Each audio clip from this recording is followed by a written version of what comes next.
the music that we opened with this evening, the mother entitled The Promise of the 24th. She recorded it on the 25th of April in 1954, I believe. This is the message that was released for the darshan of the 24th of April, just a couple of days ago in Pondicherry by the Sri Aurobindo ashram. Om. Here is a very powerful word, the Sanskrit word Om. It is used in India to express the divine immanence. There, it is associated with every meditation, every contemplation, every yogic practice. More than any other sound, this sound, Om, gives rise to a feeling of peace, of serenity, of eternity. It has the true power of bringing one into contact with the divine essence it evokes, the Mother.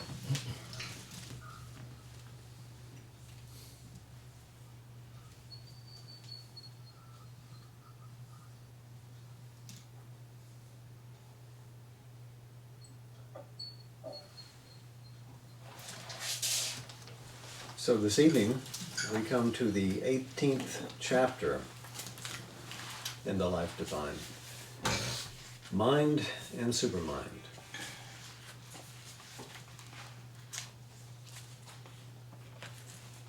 And as always, Sri Aurobindo opens with citations or mottos taken from ancient Vedantic texts. And the first is familiar to us. It's taken from the Taittiriya Upanishad. And it says, he discovered that mind was the Brahman. You may remember this is part of the story of the father and son, Varanu and Bhrigu. The son approaches the boy for knowledge. The son approaches the father for knowledge. And the father sends him off to inquire into what is the nature of Brahman. And he discovers several steps of a great ladder of being that lead to a supreme bliss, which is finally the source of all manifestation.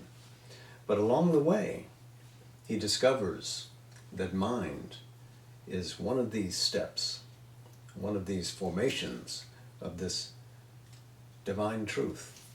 So he knew, he discovered, he experienced that mind was the Brahman. And then the next is from the Bhagavad Gita. Indivisible, but as if divided in beings. Avibhaktam cha bhuteshu vibhaktam. So, always one, but to the appearance of things, divided in this one and in that one, but never sacrificing its single reality. This is the nature of the supreme mystery of being, which it is Sri Aurobindo's business to elucidate in these philosophic pages in the Arya. Remember, The Life Divine was one essay that appeared in the Arya, and he approached the nature of existence from a yogic perspective. He looked at it in terms of poetry. He had a wide embrace of all the fields of human knowledge that were presented in this organ of the Arya.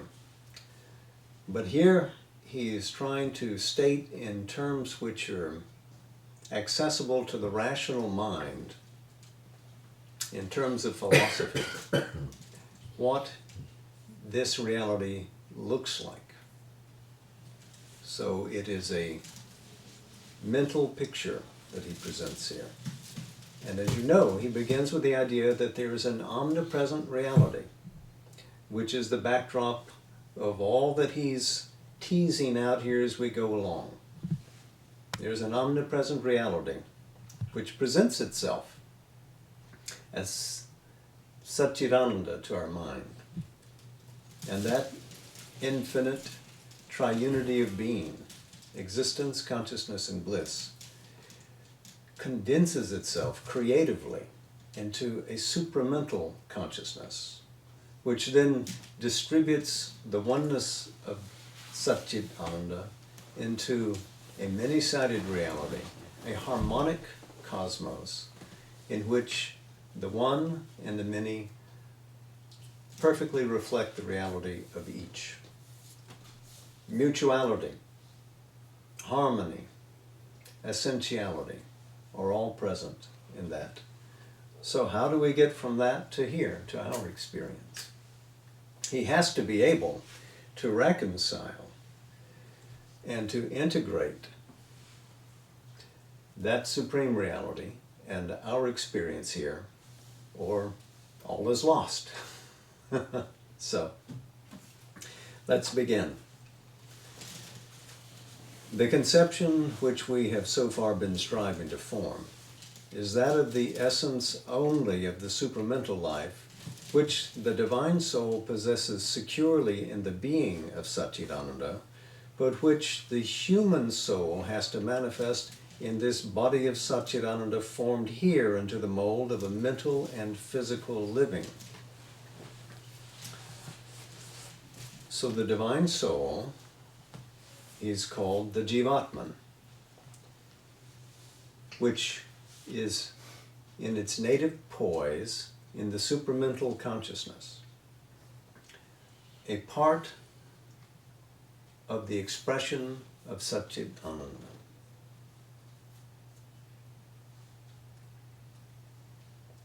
Here, Satchitananda is experienced by the human soul.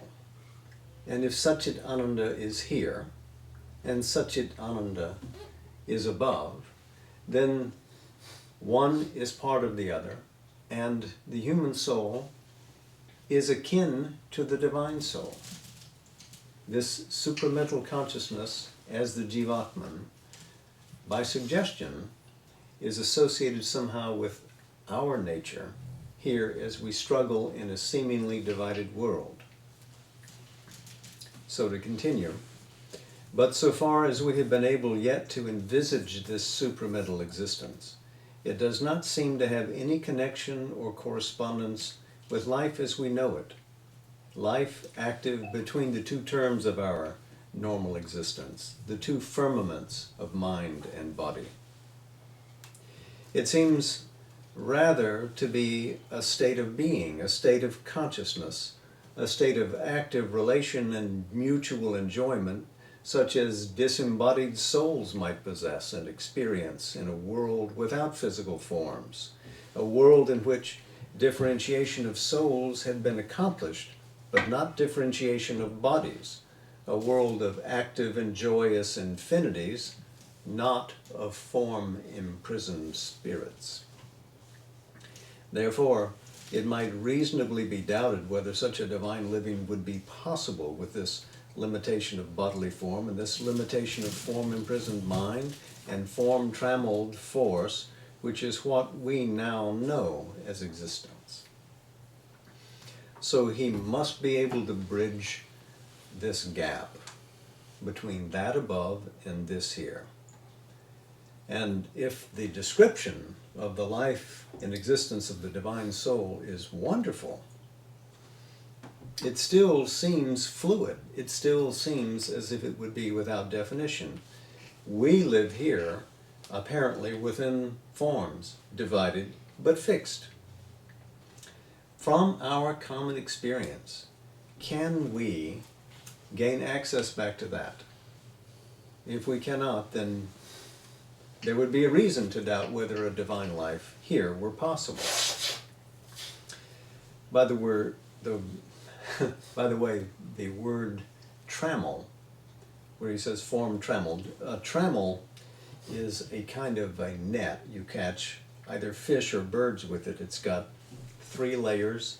Inside is a fine meshed layer, and the object which you're trying to capture enters in and reaches into this fine meshed layer, and then it's formed through its own force of compulsion into a kind of pocket and is there caught. So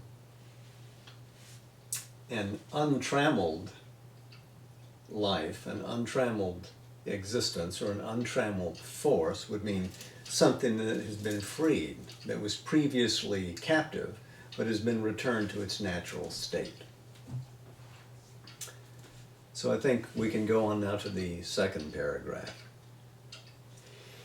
In fact, we have striven to arrive at some conception of that supreme infinite being, conscious force, and self-delight, of which our world is a creation and our mentality a perverse figure.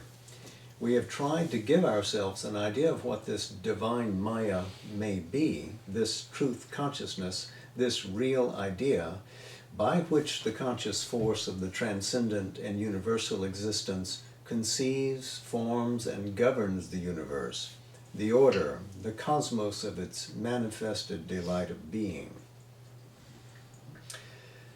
So we have, as he states, a supreme infinite being, conscious force and self-delight, Sat-Chit Ananda.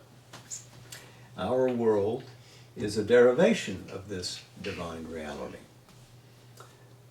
And as he states it here, the notion is that it is the divine Maya which distributes this oneness into a many-sided manifestation. This divine Maya he equates with a truth consciousness and with a real idea.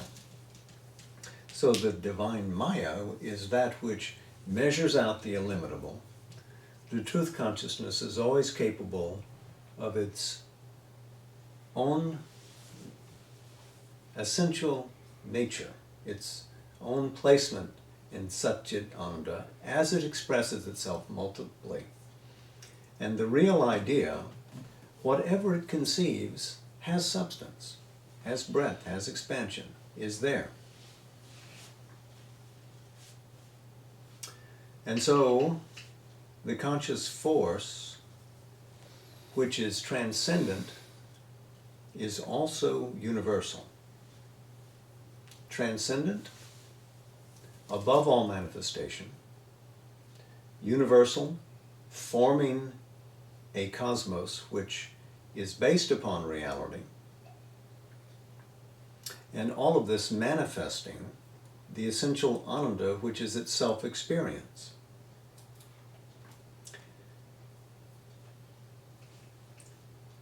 It seems to be Sri Aurobindo's suggestion here, is it not, when he says, by which the conscious force of the transcendent conceives, forms, and governs, that out of Sat-Chit Ananda, it is conscious force which brings into operation the supramental reality. The conscious force, again, is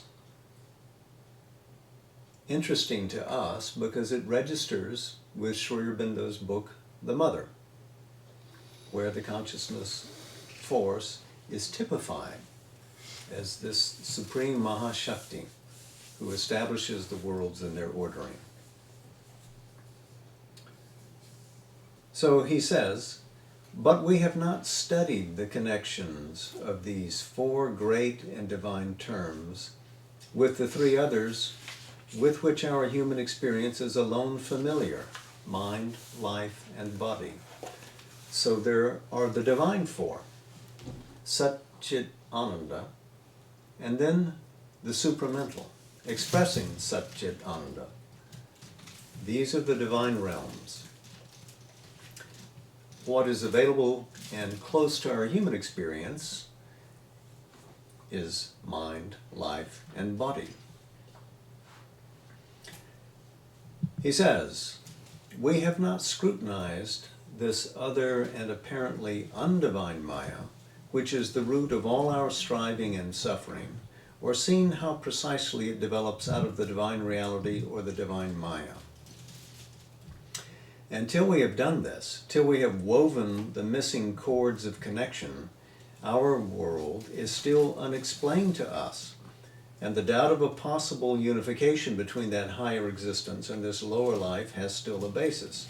So this is the second time he said this. This is a real concern to him. It is crucial to Sri Aurobindo to be able to demonstrate the connection of the higher and the lower. We know, he writes, that our world has come forth from Satchit Ananda and subsists in his being. We conceive that he dwells in it as the enjoyer and knower, Lord and self. We have seen that our dual terms of sensation, mind, force, being, can only be representations of his delight, his conscious force, his divine existence. So, to back up for a moment, Satchit Ananda again emerges in theistic Vedanta, in the Muktika Upanishad and others, rather late. Maybe this is a concept which is 1,000 years old or so, but definitely is not part of the impersonal approach to reality which Shankara in Advaita Vedanta espouses. It is theistic. So all of this world has come forward and subsists in his being. Satchidananda is a person. It is inconceivable that anything could exist outside that being, because it is the only existence. It is the sole, S-O-L-E, existence. So he says we can conceive that he dwells in it as the enjoyer. So again, back to the basis of delight. All of this is the manifestation for the delight of the Supreme and the knower. So as he projects forward this delightful creation, he knows it for what it is. It rests and resides in his own being, and he knows it through identity. He is the Lord.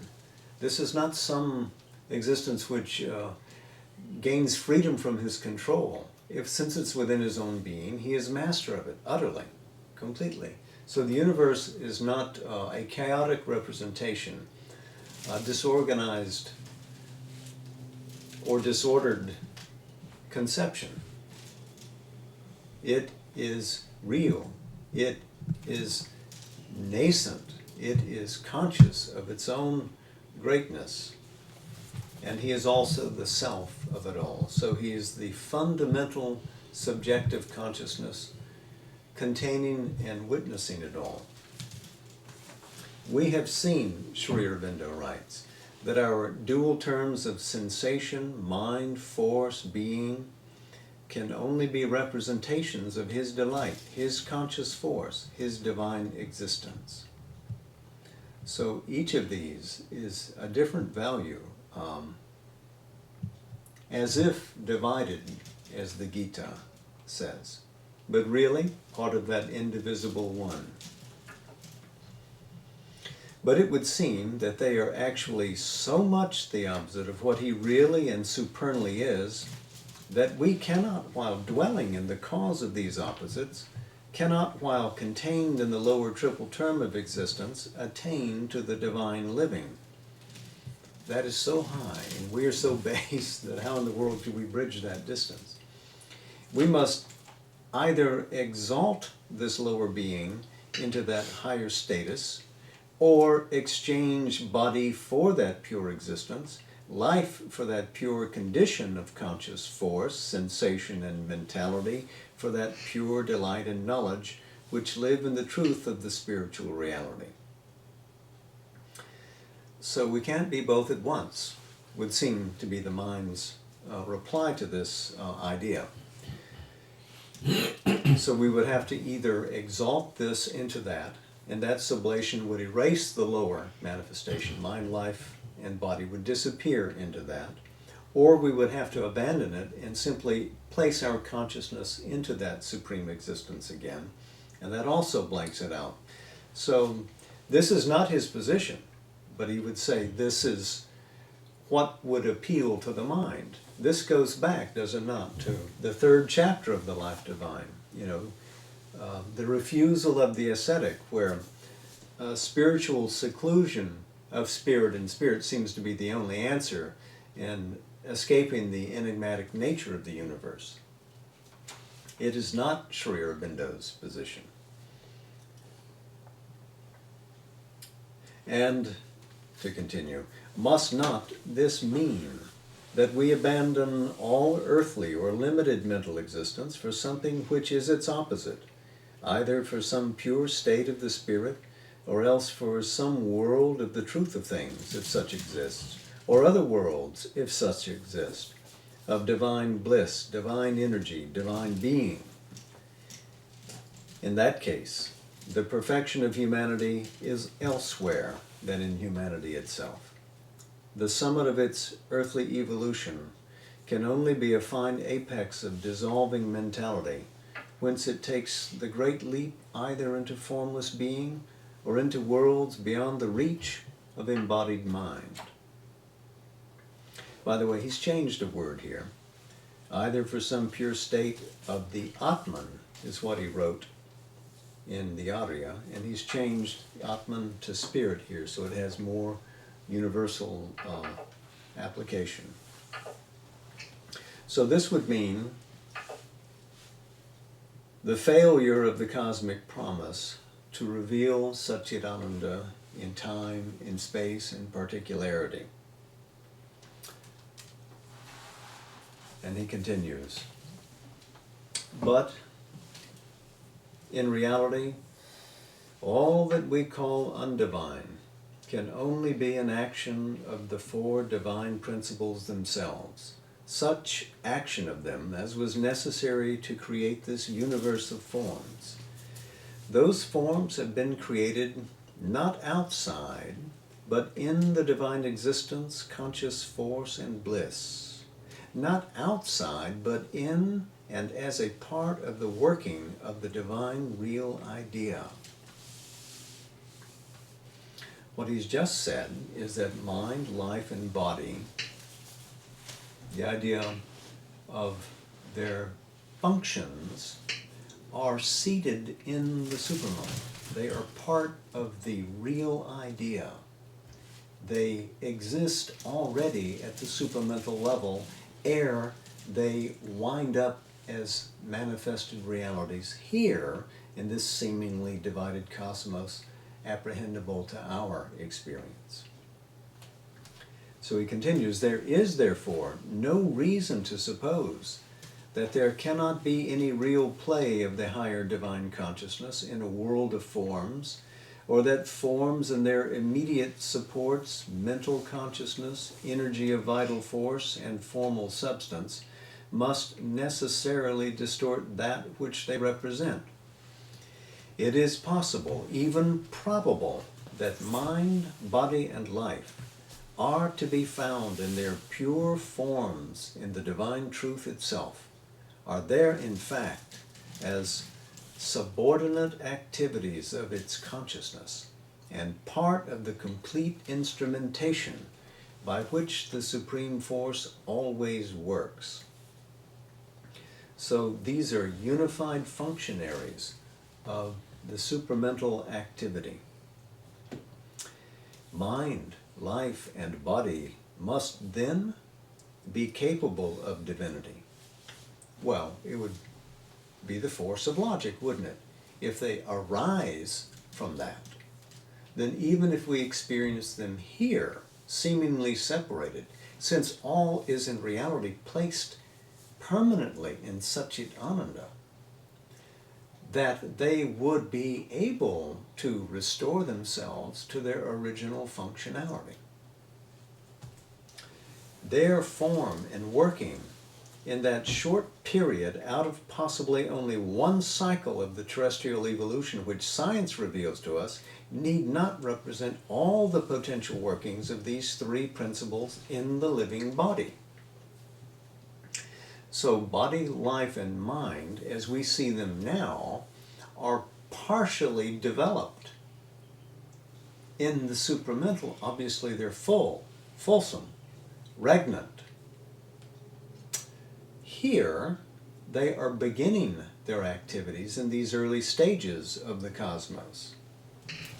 See this drama, this Leela of the universe, as a play of many acts, and we're still in the opening pages of the drama. Much more is to be revealed, and we should not convict body, life, or mind of incapacity based only on what we've seen so far.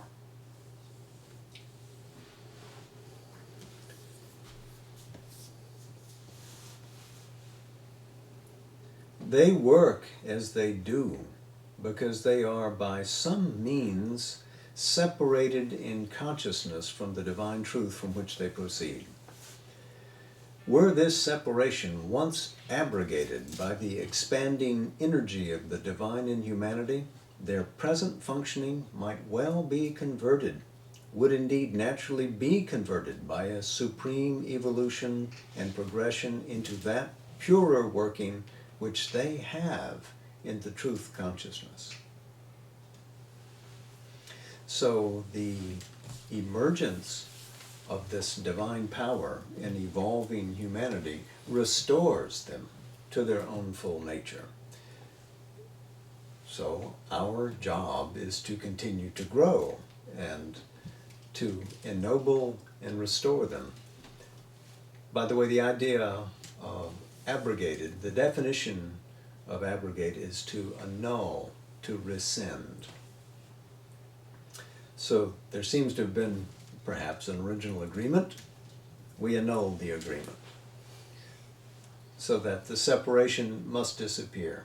Whatever plausibility, whatever temporary purpose it had, cannot stand in the way of an evolving universe of which humanity is the current spear point going forward. Separation must go. Division must go.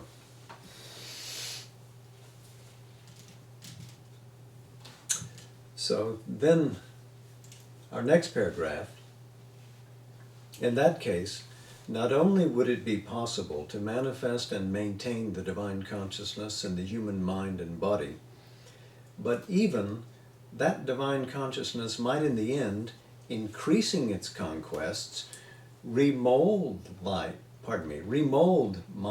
life, and body themselves into a more perfect image of its eternal truth, and realize not only in soul but in substance its kingdom of heaven upon earth.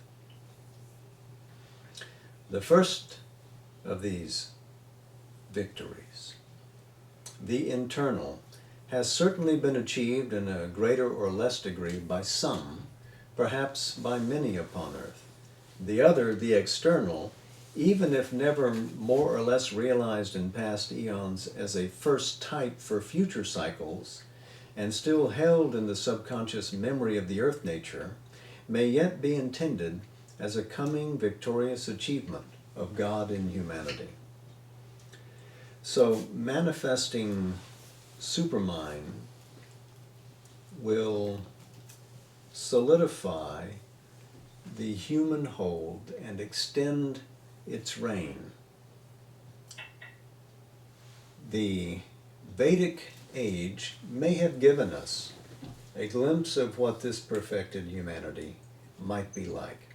But even if it failed to fully figure it or to capture its essence, we have a memory of what it might be as a projection into the future to beckon us forwards. So he continues to conclude this paragraph. This earthly life need not be necessarily and forever a wheel of half joyous, half anguished effort. Attainment may also be intended with the glory and joy of God made manifest upon earth. This is his idea, of course, that it is part of the intention of the cosmic manifestation that there be a revelation of all the secreted powers resonant in us, invested in us by Satchit Ananda through the creative activity of the supramental manifestation. that, in other words, all the seeds of glory which have been embedded in the universe should come to flower. He is not saying that all of creation must reflect that, but some part of the cosmos, it is suggested, should manifest that and secure the victory. And if some part of it does, then the whole cosmic enterprise is a winner.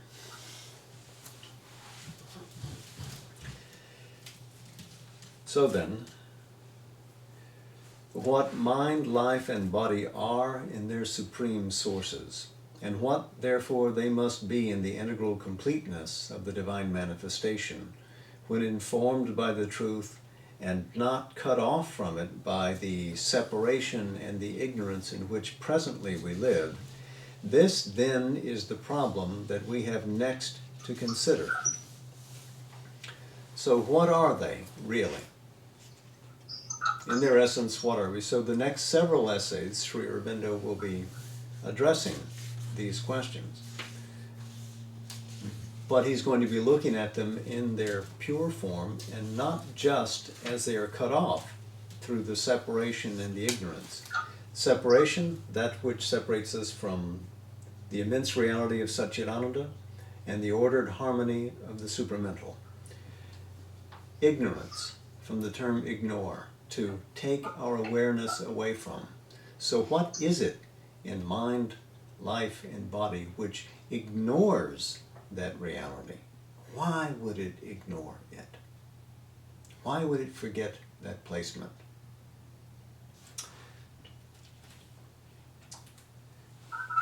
For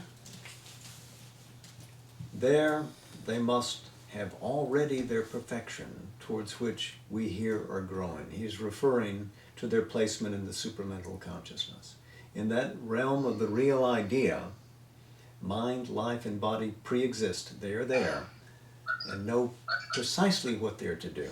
And their action is a complete mutual harmony. We, who are only the first shackled movement of the mind, which is evolving in matter, we who are not yet liberated from the conditions and effects of that involution of spirit in form, that plunge of light into its own shadow, by which the darkened material consciousness of physical nature was created. The type of all perfection towards which we grow, the terms of our highest evolution, must already be held in the divine real idea. They must be there formed and conscious for us to grow towards and into them. For that pre-existence in the divine knowledge is what our human mentality names and seeks as the ideal. The ideal is an eternal reality which we have not yet realized in the conditions of our own being, not a non-existent which the eternal and divine has not yet grasped, and only we imperfect beings have glimpsed and mean to create. So their perfect roles are pre-existent and stand above. We need only to discover and implement. That perfection which pre-exists is also that which indeed creates. And that ideal is a reality. Remember, it is a real idea. It is not some pie in the sky. It is not insubstantial. It has real substance and is invested here. And so what conditions we have here which have not realized them means that we are open to further progress and development so that we can attain what they are. As we grow, then we know, and they are restored to their own originations. No wonder that we are ever restless and impatient as a species. As we grow upwards, we become avid of that goal, and we accept less and less well imperfection, less and less well-rootedness in ignorance.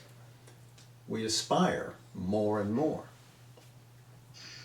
The idea that that perfection pre-exists is a reversal of Teilhard de Chardin's position, by the way, who in effect believes that divinity is something that emerges in the passage of time through the process of development. For Sri Aurobindo, it's a recovery. It's a circle being completed.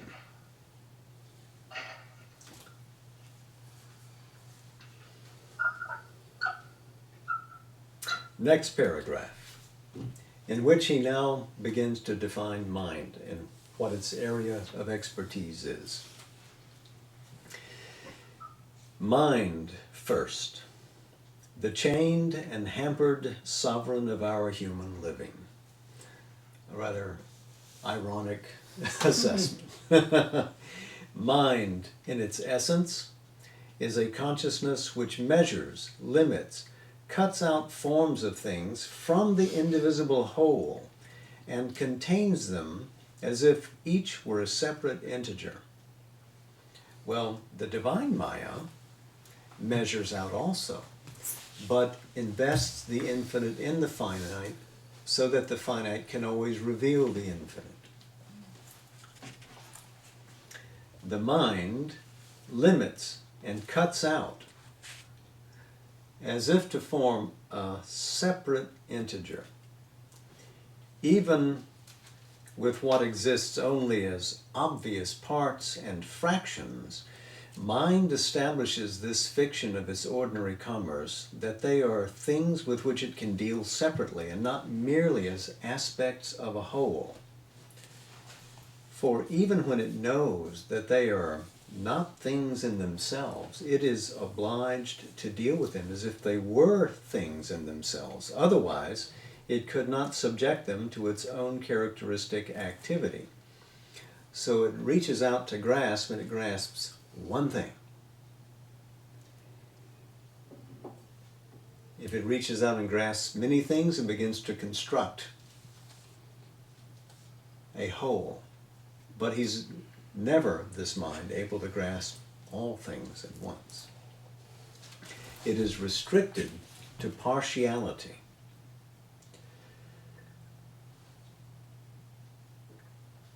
It is this essential characteristic of mind which conditions the workings of all its operative powers, whether conception, perception, sensation, or the dealings of creative thought. It conceives, perceives, senses things as if rigidly cut out from a background or a mass, and employs them as fixed units of the material given to it for creation or possession. All its action and enjoyment deal thus with wholes that form part of a greater whole, and these subordinate wholes, again, are broken up into parts which are also treated as wholes for the particular purposes they serve. So this is a restricted construction. It is trying to build wholes, but they are always restricted and limited in scope. They are never representations of the infinite. Mind, he says, may divide, multiply, add, subtract, but it cannot get beyond the limits of this mathematics. If it goes beyond and tries to conceive a real whole, it loses itself in a foreign element. It falls from its own firm ground into the ocean of the intangible, into the abysms of the infinite, where it can neither perceive, conceive, sense, nor deal with its subject for creation and enjoyment. So, entering the infinite, the mind blanks out. It can neither perceive, that is, look outside itself and apprehend the object that it desires, conceive, it cannot create or represent a greater reality in a symbolic name and form, namarupa. It cannot sense nor deal with its subject for creation and enjoyment. So it has no means of interfacing with it.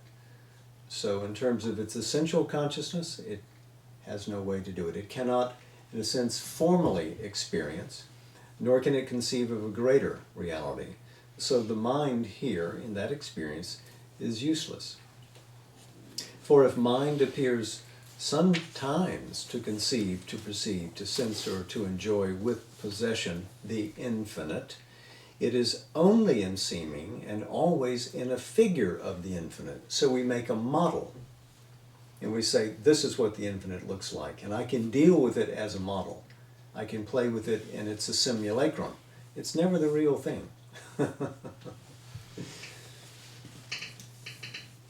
What it does thus vaguely possess is simply a formless vast and not the real spaceless infinite. The moment it tries to deal with that, to possess it, at once the inalienable tendency to delimitation comes in, and the mind finds itself again handling images, forms, and words. Mind cannot possess the infinite. It can only suffer it or be possessed by it. It can only lie blissfully helpless under the luminous shadow of the real cast down on it from planes of existence beyond its reach. The possession of the infinite cannot come except by an ascent to those supramental planes, nor the knowledge of it except by an inert submission of mind to the descending messages of the truth-conscious reality.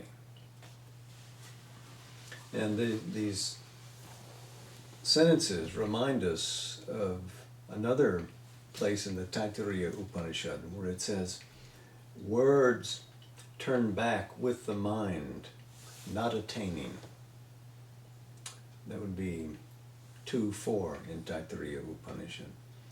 And also, the subtlety beyond our knowledge, which is in the Gita, again, 13:16. In other words, verses which are very close to the ones that Sri Aurobindo cited, are also opposite of what he is writing here. So, the mind reaches up but cannot possess the infinite, deals with it only through a simulacrum, and cannot come into the possession of it unless it ascends into the supramental consciousness, or that descends with its truth-conscious reality into us here.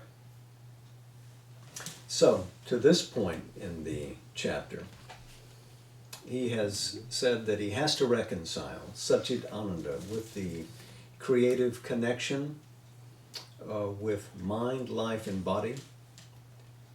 And if he's not able to do that, then our goal of perfection here and in evolving humanity fails. But he doesn't think it has to fail because mind, life, and matter pre-exist in supermind, so that they must be perfectible here too. They can realize their own essence here if we remove whatever force of separation divides them from their originating source.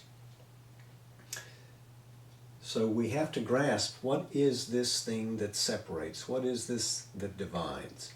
And so he's going to approach them thematically, first with the mind, which is done in this last paragraph, and the rest of the chapter will deal with it more explicitly. And then in subsequent chapters, we'll be dealing with life and matter. So if you remember the scale of things, Sat, Chit, Ananda, supramental, mind, life, matter. These are going to be the seven worlds, the four divine, Sat, Chit, Ananda, and the supermind. And then the three, which are part of our terrestrial formation: mind, life, and matter. So he's going through them one at a time. Now this is a rather long chapter. It's roughly 15 pages in length. And we have been working roughly about 5 pages per night. So I think you can expect that it's going to take 3 weeks to get through all of this. So bear with us. This is the first stage. We're through about 5 pages tonight, and I think this is where we'll put our bookmarks for this evening. And our next sentence will begin: this essential faculty and the essential limitation that accompanies it are the truth of mind and fix its real nature and action. Swabhava and Swadharma. So that will be next time. I thought a passage from Savitri again might be apposite of our study. This is in the 11th book, the Book of Everlasting Day.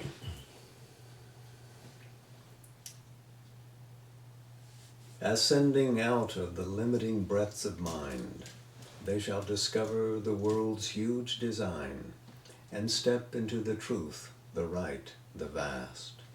You shall reveal to them the hidden eternities, the breadth of infinitudes not yet revealed, some rapture of the bliss that made the world, some rush of the force of God's omnipotence, some beam of the omniscient mystery. But when the hour of the divine draws near, the mighty mother shall take birth in time, and God be born into the human clay, in forms made ready by your human lives. Then shall the truth supreme be given to men. There is a being beyond the being of mind, an immeasurable cast into many forms, a miracle of the multitudinous one. There is a consciousness mind cannot touch, its speech cannot utter, nor its thought reveal. It has no home on earth, no center in man, yet is the source of all things thought and done, the fount of the creation and its works. It is the origin of all truth here, the sun orb of mind's fragmentary rays, infinity's heaven that spills the rain of God, the immense that calls to man to expand the spirit, the wide aim that justifies his narrow attempts, a channel for the little he tastes of bliss.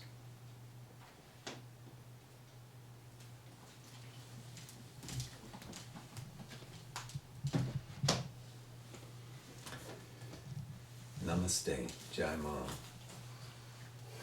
And I apologize.